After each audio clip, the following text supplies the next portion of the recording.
This week on Christian World News, driven underground, China's government banning a major church 10 years after making history by allowing it to worship openly.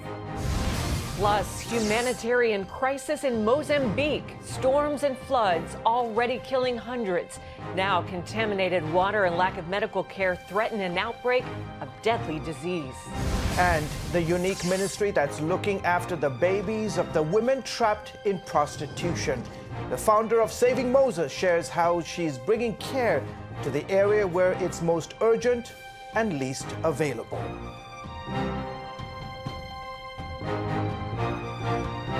Hello everyone, welcome to this week's edition of Christian World News. I'm George Thomas. And I'm Wendy Griffith. Authorities in China's capital have shut down one of that city's most well-known churches. On March 23rd, 20 police officers raided 2 Shaowang Church Bible studies and ordered members of the congregation to stop meeting. Shaowang Church drew almost 1,000 people each Sunday. It is the 4th major underground church to be shut down by the government as part of an ongoing clampdown on religious freedom. 9 years ago, CBN News became the first television news network permitted to film Shaowang Church services. Here's a look at that report from 2010.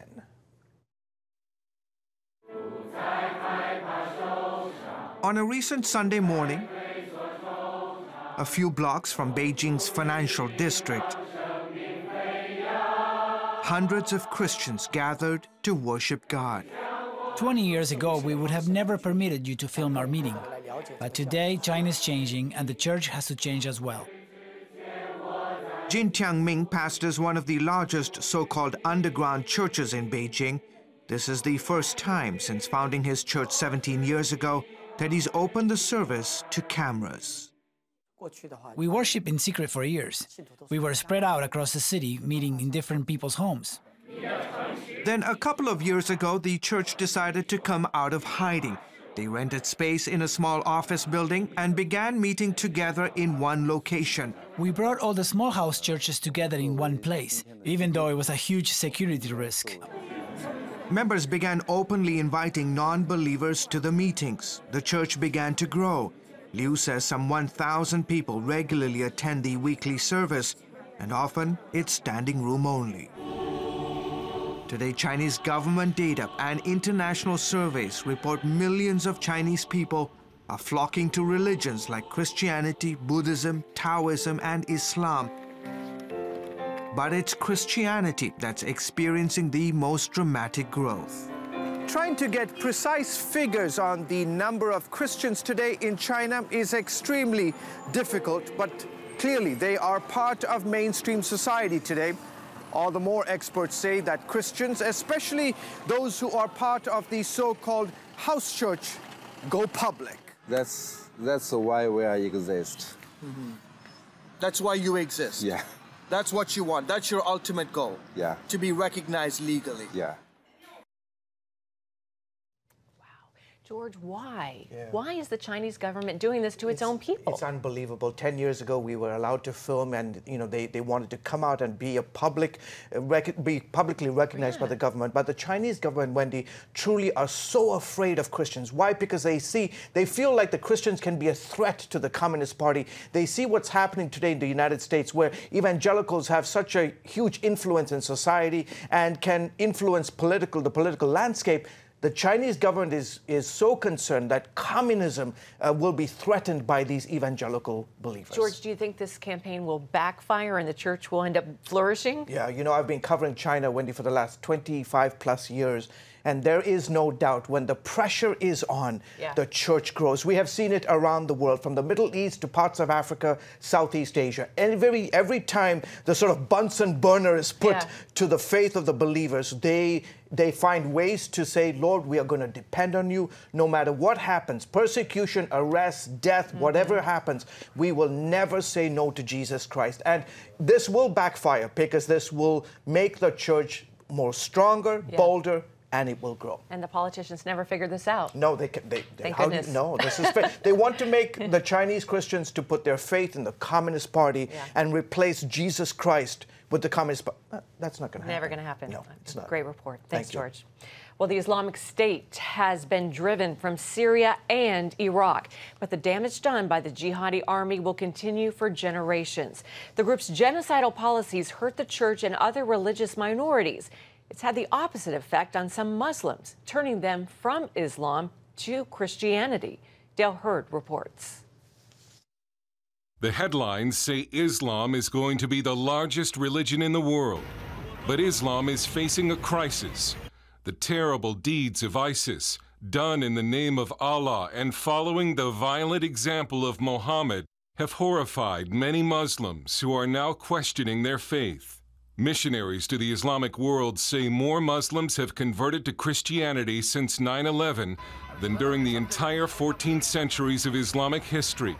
Many keep their conversions a secret, afraid for their lives.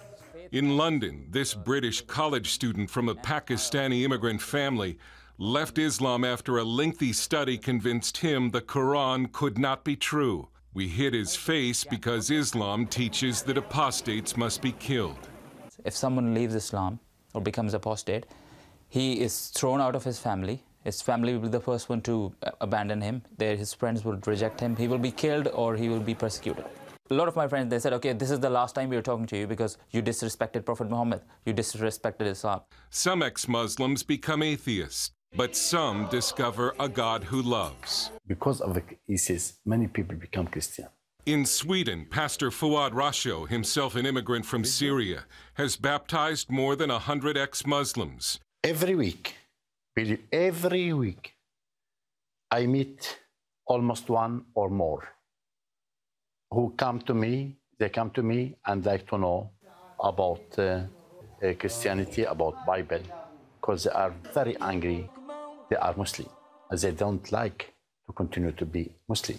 When it comes to religion, Europe has been called the new dark continent, and some Muslims here feel trapped between atheism and radical Islam.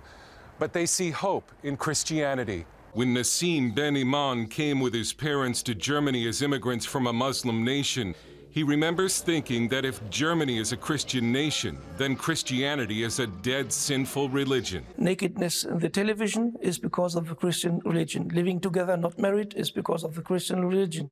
But then Nassim discovered real Christianity and is today an evangelist reaching Muslims and non-Muslims for Christ. When the people understand who Jesus is, they will more and more love Jesus and follow Jesus.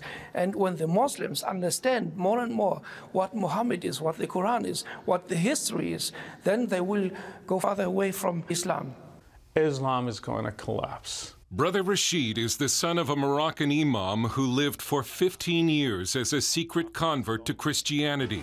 Now he hosts an Arabic-language Christian program called Daring Questions that challenges Muslims to question their faith. Many Muslims actually, they say, if what ISIS is doing is Islam, I'm leaving it. Some of them are becoming atheists. There's a huge wave of atheism in the Arab world right now. And there is also a huge wave of conversion to Christianity, following Jesus Christ. I have never seen something like this. Islam was never faced with this crisis before. Nassim says Islam appears strong, but is only feeding off the spiritual void in many weak Christian nations. Let me say, the greatest power of the Islam is the weakness of the Christians. That's what's happened in Germany and I think in America and all the Western countries. Even while it seems that Islam is poised to overtake the West, Brother Rashid says Christians should not fear Islam, a faith that he is convinced is slowly dying. Islam is not God's instrument to judge the West. I think people are afraid because of what they see on the news, but even violence is just a sign of collapse. Dale Hurd, CBN News. Thank you, Dale. Turkey's president says he plans to convert Istanbul's famous Hagia Sophia landmark back into a mosque. The Hagia Sophia was once an Orthodox church, later turned into a mosque during the Ottoman rule, and has served as a museum since 1935. Now, President Recep Erdogan says it was a very big mistake to turn it into a museum in the first place. Some Turks have been calling for the structure to be turned back into a mosque for years. Those voices grew louder after the gunman who killed Muslims in New Zealand reportedly wrote in a manifesto that the Hagia Sophia would be, quote, free of minarets. Coming up, race against time in Mozambique in the aftermath of a deadly cyclone. Aid workers and medical personnel fight to stem an outbreak of disease.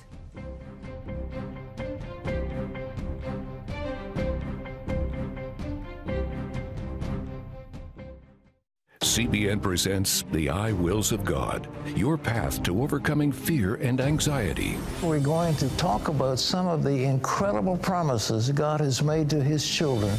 In Pat Robertson's newest teaching, you'll discover the I Wills of God. I will rescue him, protect him, answer him, be with him in trouble, deliver him, honor him, satisfy him with long life, show him my salvation, and see amazing stories of God's promises in action. What I felt was loved and treasured. God spared my life twice in 3 days. The good Lord had given me a second chance. Break free from stress and despair. The Lord doesn't want you to live in fear, but to know the rewards given to those who love God. Call 1-800-700-7000 or visit cbn.com. The I Wills of God, your path to overcoming fear and anxiety. Hello, I'm Terry Newsom.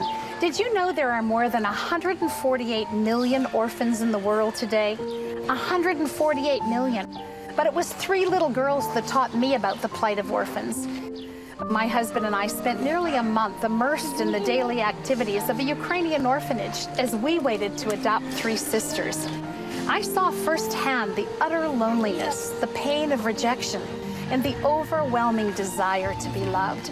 That experience changed me forever. And out of it grew a ministry from my heart called Orphan's Promise. Today, we're helping orphans and vulnerable children in more than 50 countries worldwide. Thousands of children are now in safe homes. They're being educated, and they're learning life skills. I'm asking you to join with me and become family to these children. Will you call the number on your screen right now? Because every child deserves a chance to be happy.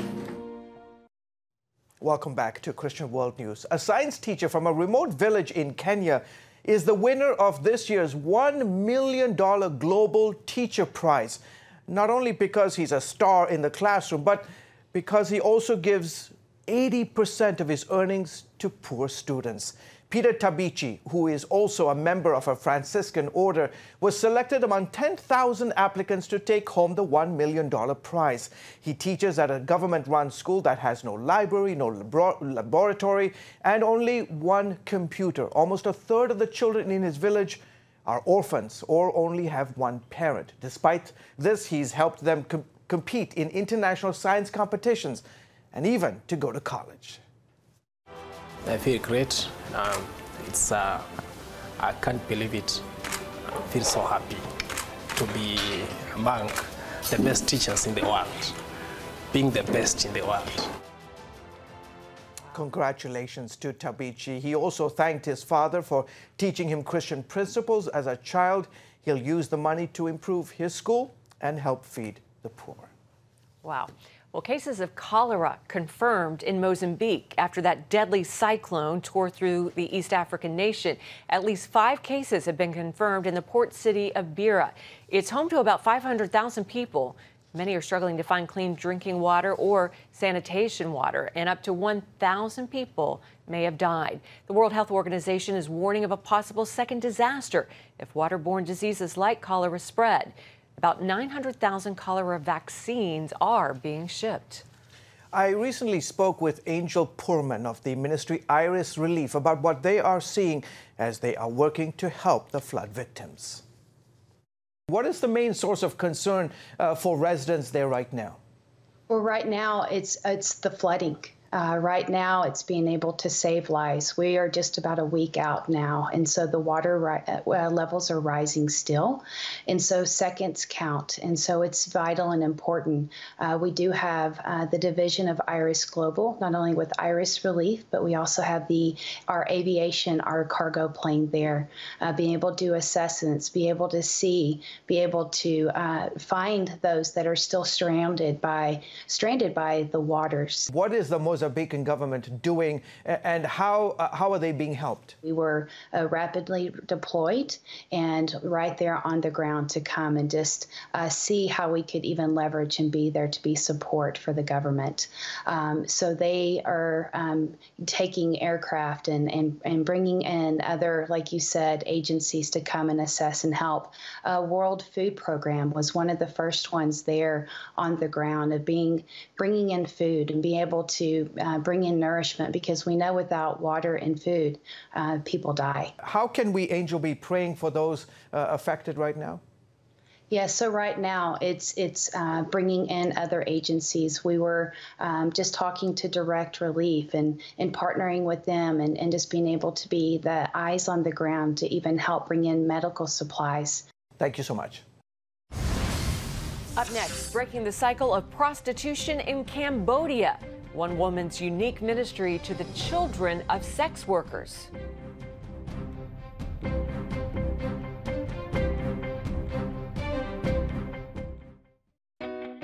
Parents, the Superbook Bible app is a great way to get your child reading the Bible, because in today's busy world, we can use some help. The free Superbook Bible app has fun stuff your kids will love. They'll have a blast learning the Bible, playing great games, watching cool videos, discovering heroes in the Bible. They'll have fun while they learn God's Word. The Superbook Kids Bible app, available now. Life. It's meant to be lived fully. Jesus said it. I came to give you life. Life to the fullest. Life in your family. Life in your finances. Life in your body, mind, and spirit. Life in your everyday.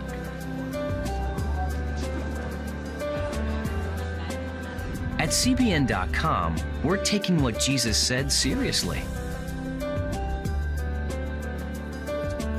We're here to help you discover life. Life. Live it fully. CBN.com.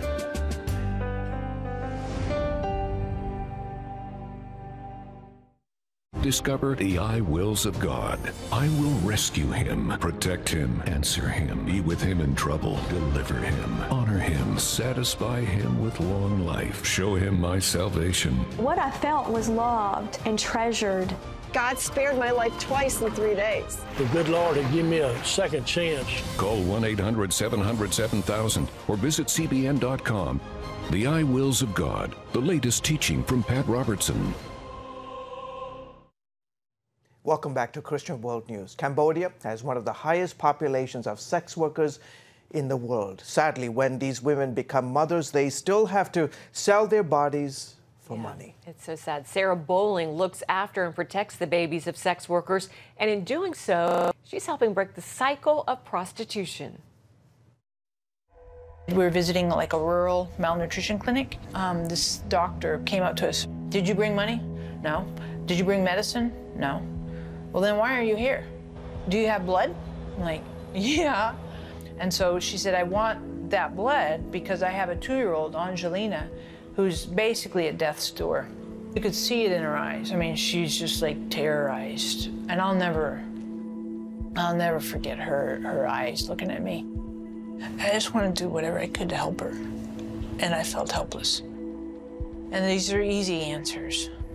You know, we're not trying to cure cancer. It's just babies hanging by a thread. That was a defining moment for me. My name is Sarah Bowling, and I'm the founder for Saving Moses. We're a global humanitarian organization aimed for 0 to 5-year-olds, where the need is most urgent and the care is least available. And this is like the most fragile, vulnerable time of a human's life. We do something very distinct called night care. So we take care of babies and toddlers, of prostitutes, sex workers in third world countries while they work.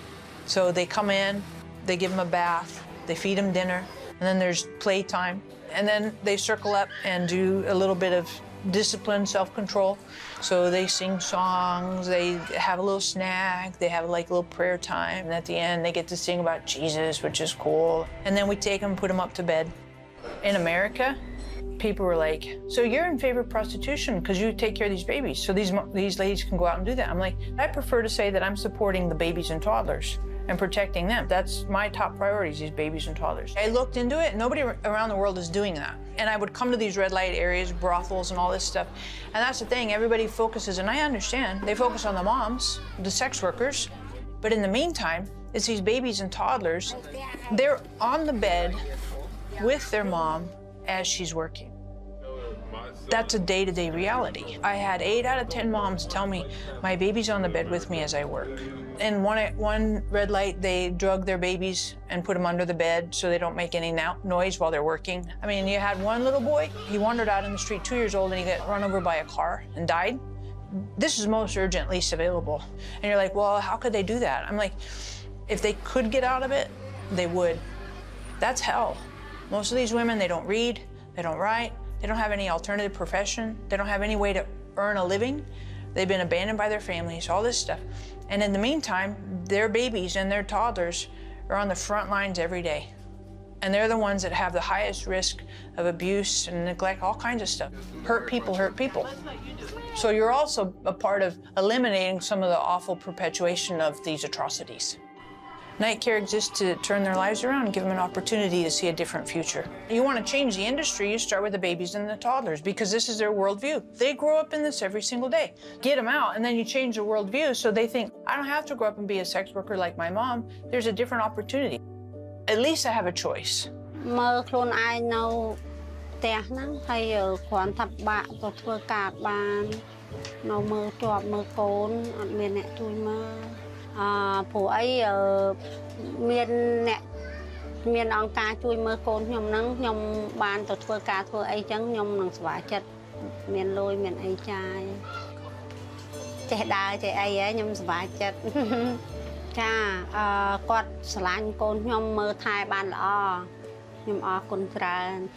Our nannies that work in our centers, they will, from time to time, once a week, once a month, go door to door in the neighborhoods and pass out little cards and explain to them in Khmer language, hey, this is what we do.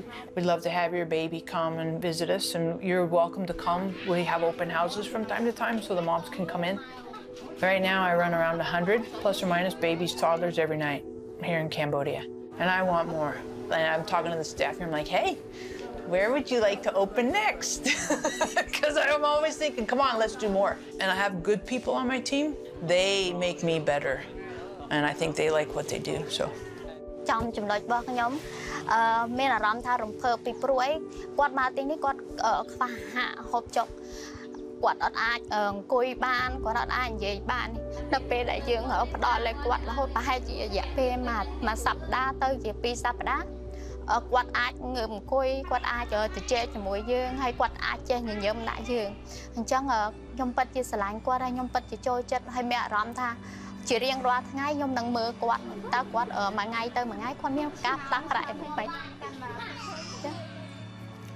You know, the environments where they live are pretty shady on a good day. Some of them, they live above sewage, raw sewage, and some of them fall in it, you know, and they fish them out. And they'll come in and they'll have like sores and bed bugs and all this stuff. Some of them, the only meal they get is with us at night.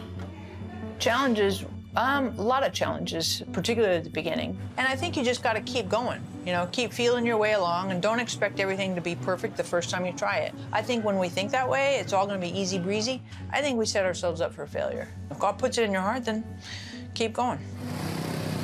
I think as Americans, we need to be conscientious of our own filters, our own mindset. Number one, am I loving? Because love's going to say, be compassionate and gentle and kind. That's the distinct definition for Christianity, for Jesus followers, is that love is our core definition. Saving Moses, right? So if you think about it, Moses, he's a 3-month-old little baby, trapped in slavery, doesn't have any choice out, and he's rescued, saved by Pharaoh's daughter. At the end of Moses' life, what did he do? What all did he accomplish? But when he's 3 months old, his life is hanging by a thread. So you don't know when we're saving Moses, you have no idea. You have no idea the impact and the purpose God has for those babies and toddlers. So we're just here to be loving. End of story. Incredible story. By the way, that was produced by our CBN producer, Hunter McWaters. Incredible story. She reminds me of a modern-day Mother Teresa. Yeah, oh, are you kidding? Hands down. And such a unique ministry, and wow, the impact. 100 babies a night. And breaking that cycle of prostitution. Yeah. Praise the Lord. Beautiful. Being the hands and feet of Jesus. I love it. Beautiful story. Well, for more stories like this, go to cbnnews.com. We'll be back right after this.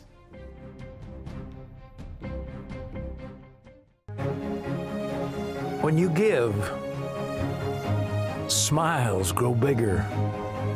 When you care, homes are happier. When you comfort, the hurt goes away. When we all come together to love,